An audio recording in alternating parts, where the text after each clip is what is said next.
To my Christian brothers and sisters, I want you to listen to me. We are all going back into slavery. We are all going to be persecuted. We are all going to be oppressed if we continue to stand with and share the true gospel of Jesus Christ to this fallen and corrupted world. That means we're going to lose every single right.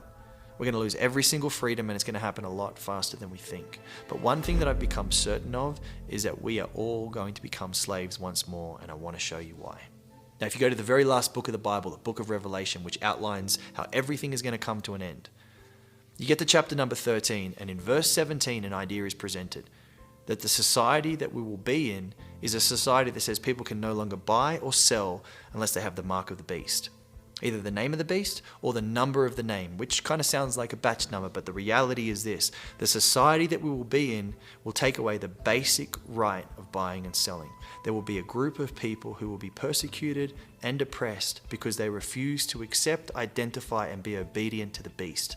Now, before you say to me, well, we're not in the book of Revelation yet, Nathaniel. Life still seems pretty normal.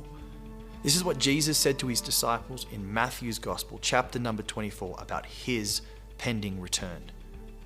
He says, "For the coming of the Son of Man will be just like the days of Noah.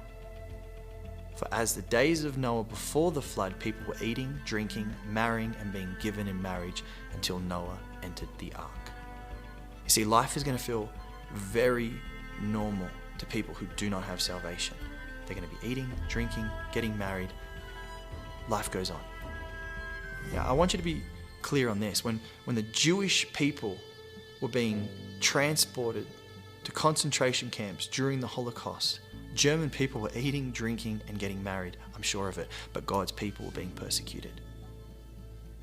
See, what's important to understand is how God defines himself to the nation of Israel from the very beginning. Chapter number 20 of Exodus, before God gives the 10 Commandments, he says, "For I am the Lord your God who brought you out of the land of Egypt, out of the house of slavery." That's how our God defines himself. In order for him to be characterized as the God that brings us out of slavery, guess what? We're going to have to be in slavery. And if that's how God started, I believe that's how God's going to finish. Christians are going to go into slavery from this world. But I want to leave you with these words of Moses that he said to the nation of Israel in Deuteronomy. He says, "Be strong and courageous. Do not be afraid of them.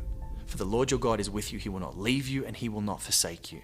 Christian brothers and sisters, listen to me. Now is the time to share the gospel all the way into our slavery because our King is coming.